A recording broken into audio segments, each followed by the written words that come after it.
This is Chapter 16, Discussion Number 3, Between the Wars Upheaval.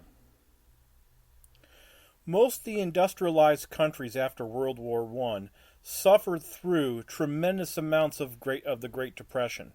And during this Great Depression period, most of these Western democracies were threatened by socialists trying to take over the government and to establish their version of the Soviet Union. As socialism became very sympathetic to most of the working class, mainly because socialism promised that everyone would share equally in the profits, that the owners would practically get nothing and they would be reduced to be with the workers, and promised a better life through socialism. Most of what happened was that there were a lot of general strikes led by socialists and labor leaders. Now, what a general strike, you probably know what a regular strike is, where one particular business or one group of workers are unhappy with what they're getting paid or their current working conditions, and that they stop working in order to try to get ownership to comply with their demands. A general strike is where all the labor unions or all the workers or whoever says all of them are not going to work and can practically bring a country to a standstill. And while we're talking about Great Britain here, because we're also going to talk about the Irish nationalists, all these Western countries, including the United States and all the industrialized countries, were facing general strikes throughout the economies, periodically, sometimes 3-4 times a year, where essentially everyone would stop working and saying, this is not right the way that we're being treated. This is not right the way that the workers are being treated. This is not right how the capitalist owners are taking everything and abusing everything. At least that was their perspective. So Britain faced many different socialist strikes during the 1920s and 30s. Irish nationalists started guerrilla warfare to try to force Britain to give Ireland its independence, which they eventually won in 1922. However, while Ireland did get separation, all of the Ireland island did not stay with the Irish, because Northern Ireland was kept by the United Kingdom.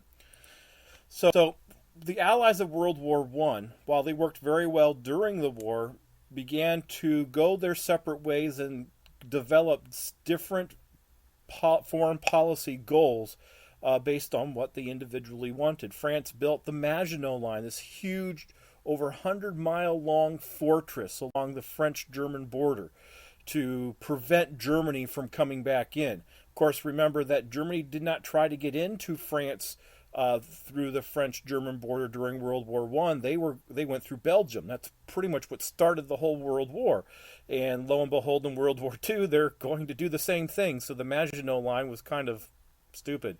The Kellogg-Briand Pact was a international treaty where all the countries essentially put up the right hand and say, we promise that we won't use war as an instrument of policy.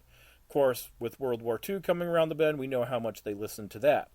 Countries talked about disarmament, trying to say that all these weapons of wars were so tempting for the leadership of these countries that if we don't have all the weapons, then they won't want to use them. However, most of what happened is that they all agreed to officially limit how big the ships could be, the Navy tonnage, but they never got into limiting the armies. Also, remember the League of Nations. That was supposed to stop all the wars because people would get together to talk. The countries would make sure that one rogue country would get stomped on by everyone else. But the League of Nations was discovered to pretty much be a joke. When Japan invaded Manchuria in the early 1930s, the League of Nations put out a press release and essentially said that was a bad thing to do, but no military action was taken.